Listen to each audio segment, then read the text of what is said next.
بسم الله الرحمن الرحیم. السلام علیکم ورحمت الله وبرکاتو.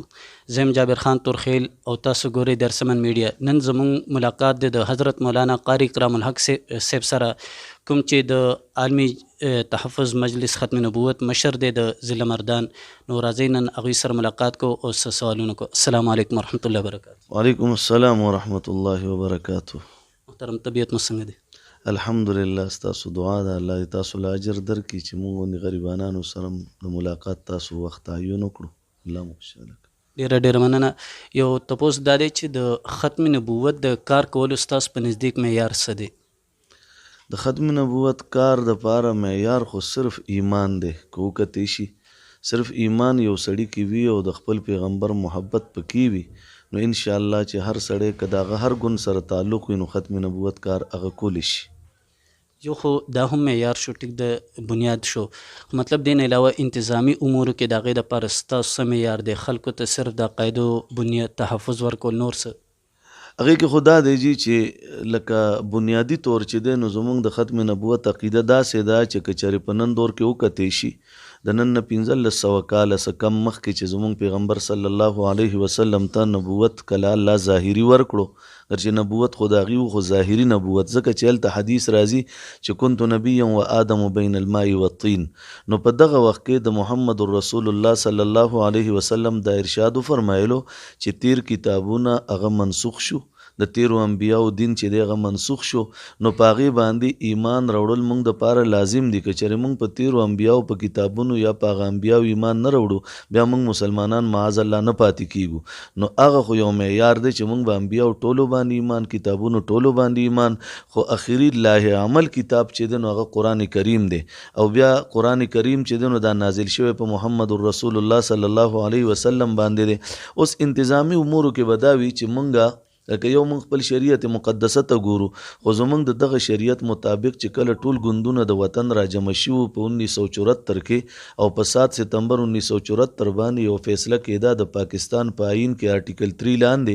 106 260 کې چې کوم ترامیم شو، هغه زموږ آئین پاکستان دی. که د هغې مطابق څوک چلیږي موږ هغه ته وطن واله وایو، او د وطن حمایتي وایو. چې څوک د هغې نه بغاوت کوي موږ هغه ته باغي د وطن وایو. بیا 1984 کې آرډیننس چې کوم نفاذ شو 295 اے نه تر 298 سی پورې، هغه هم زموږ د پاره قابل قبول دي، او قابل قبول په داسې انداز دي چې هغه زموږ د آئین حصه ده. که د هغې نه موږ انحراف کوو نو ګویا د آئین پاکستان سره غداري ده. نو زموږ مطالبه د حکومت انتظامیې نه دا وي چې کوم دغه دفعات دي د آرټیکل 3 لاندې 106 260 کوم ترامیم دي، یا د 295 اے نه تر 298 سی پورې کوم آرډیننس نفاذ شوی دی په وطن عزیز پاکستان کې، هغه زموږ د آئین حصہ ده او سپریم لا ده. چې کله هغه زموږ سپریم لا ده او د آئین حصہ ده، نو په کار دی چې د حکومت هره طبقه په هغې باندې عمل درآمد یقیني کړي، په دې ملک کې به هم امن راشي، زموږ د پیغمبر صلی الله علیه وسلم ناموس تحفظ به مو شي،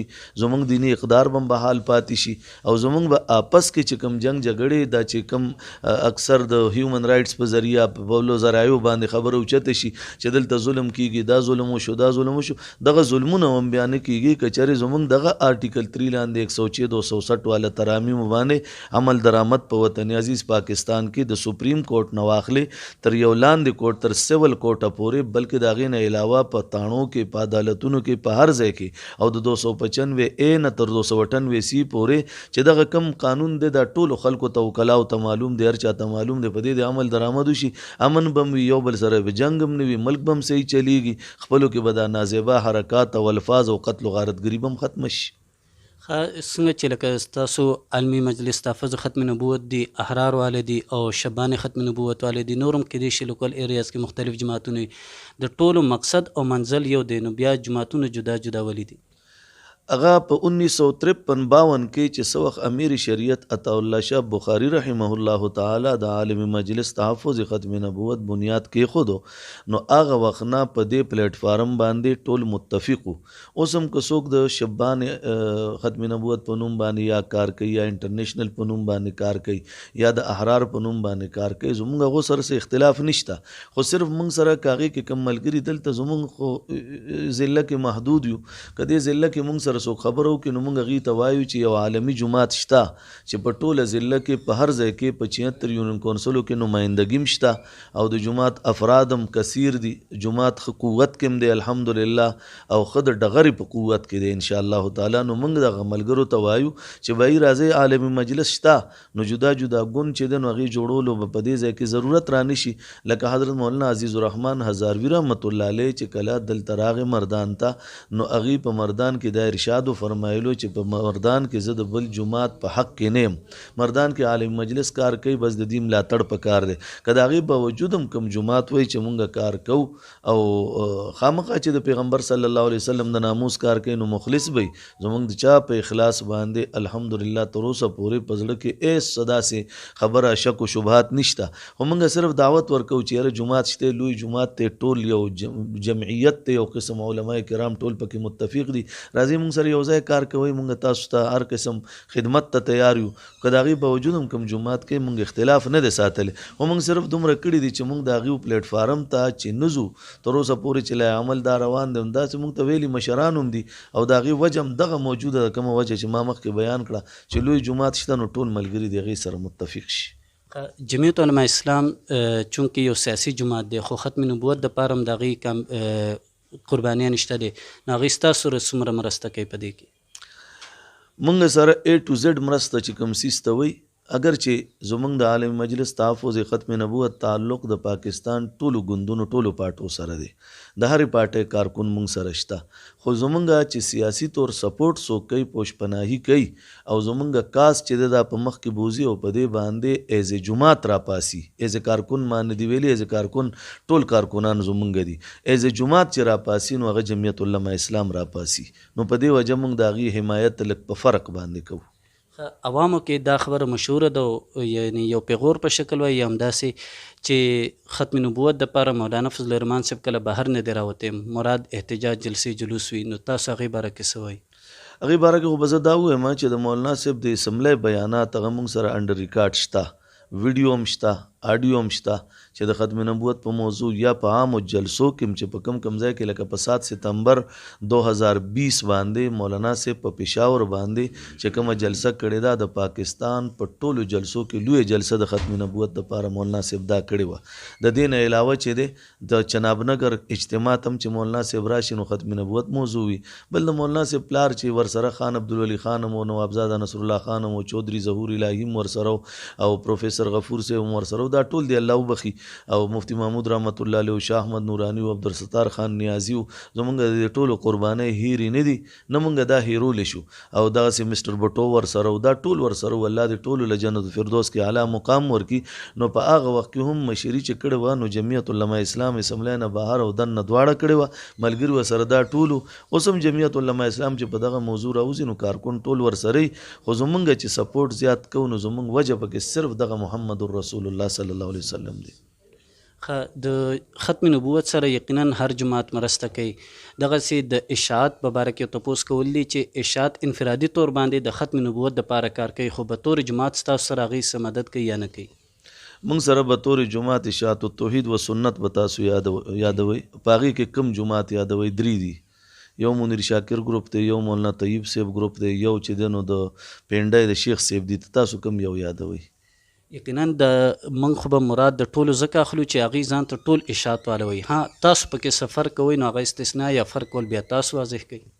نو دې کې وجه دا ده چې اوس لکه تاسو ما نه تپوس کولو د جمعیت علماء اسلام باره کې نو زما ذهن کې پخه خبره راغله چې زیړې پګړۍ والې یادوئ. اوس چې تاسو د اشاعت التوحید و سنت تپوس وکړئ نو زه به ضرور دا سوال کوم چې دې کې اوس که چېرې تاسو وایي چې د پینډی د شیخ صاحب دی الحمدلله خو په هر محاذ باندې د ختم نبوت په موضوع مونږ سره کلک ولاړي. نور دوه ګوندونه چې د منیر شاکر صاحب دی یا د مولانا طیب صاحب دی زمونږ دپاره دواړه معظم دي اگر چې زمونږ اختلافات خو شته خو زمونږ دپاره معظم دي خو د ختم نبوت په موضوع باندې د ملګرتیا په تور باندې تر اوسه پورې زما خپل خیال کې نه راځي زه خپل ډسټرکټ په حوالې سره ویلی شم چې مونږ سره ملګرتیا کړې نه ده خو په دې کې کیدای شي زمونږ هم یو کمې وي چې مونږ هم ورته نه ویلي چې مونږ سره راځئ هغې کې څه وجوهات دي. دا یو تپوس هم کول غواړو چې هغوی ستاسو نشته دی نو تاسو ورته دعوت نه ورکوئ یا تاسو نه قبلوئ یا هغوی ستاسو طرف ته نه راځي؟ نو شروع کې مونږ دعوت ورکړی دی چې کوم د هغې د ذلي مشرانو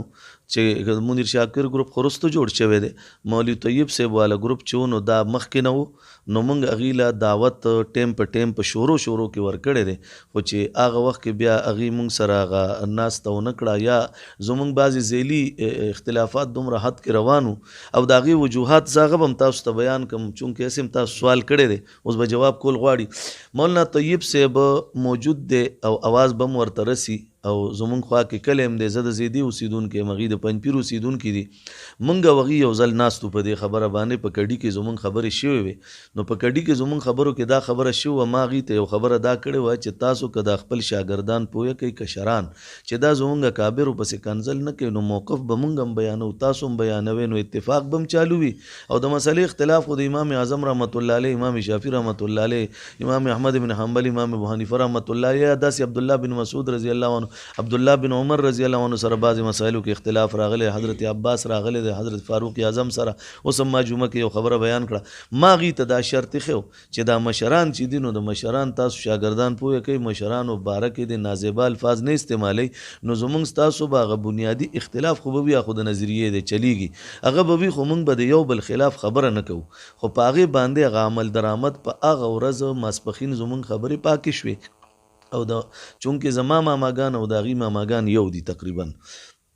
زما ماماګان هم د پنجپیر او د کډي دي، د هغې غم دي، نو زمونږ خبرې پاکې شو، خو په مازدیګر کې بیا د هغې کسانو داسې یو پروپیګنډه وکړه چې هغه پروپیګنډه ما ته اوس هم یاده ده. یو مینس کې خبره کټ کوم، چونکې په دې باره کې هغوی سره هم خبره شو، د شاګردانو باره کې، کارکنانو باره کې په میډیا باندې هغوی خپله هم بار بار دا وضاحت کړی دی چې د میډیا د فیسبوک دلیل نه دی، او بار بار شاګردانو ته دا ویلي هم دي، نو هغوی دا وایي که زموږ شاګردان وي نو هغه به چا پورې خبرې نه کوي، لحاظ معلومیږي دا چې دا زموږ شاګردان نه دي، زموږ په پیجونو په نومونو باندې پیجونه وغیره جوړ کړي او خبرې کوي. اوس د دې په نوم باندې پیج جوړېدل خو یو بله خبره، مولانا طیب صاحب د ویډیو ریکارډینګ ما سره شته چې په خپله په درس کې وایي مولانا فضل الرحمن صاحب د 10 لکو روپو شوملې څکلې وي. اوس دا شاګرد خو هم نه وایي، دا خو هغه په خپله ووایي، نو شاګرد له لار ور نه کړه، جی بل لکه په کار خو داسې نو له اوس که مولانا صاحب وایي نو ودیري چې هغه څه ویلي، اوس چې کله دې داسې وایي د هغه باره کې خامخا کشر کارکون راوچت شي، هغې بیا د باره کې وایي سلسله مخکې دا د مفتی منیر شاکر صاحب او د اختلاف به دومره په تیزه به بره نه تلو که د شاګردانو خولې سمې وي، که هغه سمې وي مفتی منیر شاکر سره به زمونږ چې ملګرو به هغه له دعوت هم نه ورکولو، زمونږ ملګري چې دي نو هغه په څه وجه د هغه جلسه ګرمۍ، هغه په تاسو په دې پوهېږئ چې نن سبا د شیراني صاحب جلسه څوک ګرمۍ، پی ټي آی والې ګرمۍ، په دې وجې ګرمۍ چې د مولانا صاحب توړ دا دی، نو دې ځای کې داسې وي بیا که چېرې د دې شاګردانو ته او دې مونږ سره کینی، مونږ خو هر وخت تیار یو مونږ سره کینی چې اختلاف به ساتو، عقایدو اختلاف دی زمونږ ستاسو اصولي اختلاف دی، دغه اصولي اختلاف به چلیږي، خو یو بل سره به په بعضې موضوعاتو ټول یو ځای روان یو، نو په دې کې به دا قوم متفق شي، که هغوی مني زمونږ د طرف نه د اوس نه انشاءالله خیر مقدم به مونږ کوو. چونکې اخره کې یو عوامو دپاره سوال، نن سبا زموږ نوجوانان نسل په موټر سایکلو باندې غلط ډرایوینګ کوي او بیا وروسته د هغوی والدینو ته هم پریشاني وي، عوامو ته هم هلته پریشاني وي، هغوی دپاره اخره کې څه نصیحت کول غواړي؟ زما په خیال باندې خو جی یو وخت داسې و چې زمونږ نوجوان طبقه چې وه نو دا به تماچې ته ډېر خوشحالېدو، اوس زمونږ نوجوان طبقې چې مستقبل کوم ته چې فیوچر خلک وایي هغه چې تباه شو په موټر سایکل باندې تباه شو. ما بچي دي ورته مې دا ویلي دي، مې زه په خپله هم زه په کلي کې لکه دا نږدې ځای وي نو موږ خلک هر ځای ودرئ، نو زه په موټر سایکل ګرځم، لیکن زه په موټر سایکل کم ځای ګرځم چې کم ځای کې مین روډ نی، په دې کوڅو موڅو کې په کار راځي او هغې کې ښه په قلاره روان یم، دا پته م راته نی چې دی ولاړ دی که روان دی. اوس که چېرې موټر سایکل ایز ا موټر سایکل، زه کله کله خلکو ته وایم چې تاسو سره موټر دی، لکه اوس زما موټر دی، نو زما داسې مجبوري ده چې زما د موټر میټر تاسو نن چک کوئ، یو میاشت بعد چک کوئ نو دی به 15,000 نه تر 18,000 کیلومیټر ګرځېدلی، زما ډیلی چې دی میکسیمم 600 کیلومیټر سفر زما وي. نو اوس که به حیثیت موټر زه دی استعمالوم چې زما ضرورت دی، لکه دا موټر سایکل که ایز ضرورت استعمال شي بهتره به وي، خو ضرورت که ایز موټر سایکل استعمال شي دا به غلطه وي. نو موږ وایو که دا نوجوان نسل دا موټر سایکل چې کم د ده دپاره کوم اصول راغلي، لکه موږ به بهر دنیا دنیا کې فارن کې قتل په هر ملک کې تقریبا موټرسایکل بچا چلولو نو هیلمټ به ضروري وو موټرسایکل بچا چلولو دلته به دغه چیدلو بل لاین به ودی د پاره دلته خو چې ته گاډي راتاوي په یو ځای کې د اشاره لګولې دا گاډي راتاوي هم په هغه بل شیشه کې ګوري نه درز به در نه ایستي نو موږ وایو ک موټرسایکل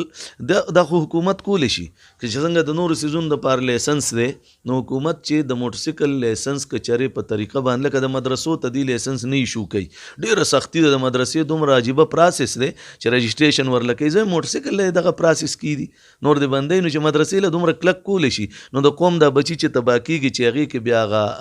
عمومي کردار د تاسو زما په خبره خپويږي نو زویم کې په دې ماشومان دا پابندي ولګیدا چې یو د 20 سال نخکته وړو کې موټرسایکل نه چلی اگر چې واړه ما ته په دې خبره غوسې خو زما د غي د پاره درد دی دویمه خبره دا چې څنګه رجسټریشن د مدرسې سخت د موټرسایکل د دینم سخت شي که په دې طریقه باندې داسې وشي بیا د موټرسایکل چې کوم اصول دي د چلولو کاغه حکومت وق وځ کړه او کول شي حکومت که چری په یو شپه کې 17 جمعهتون په سن کې ماتول شي روانول شي چې ټول قوم پاغي کلک ولاړ د موټرسایکل پابندي نشي لګولې کو حکومت داسې وو کې او تاسو په ذریعہ زمونږ د आवाज حکومت ته ورسېدو نو زما په خیال ډیره بهتره به وي او زه به تاسو ډیره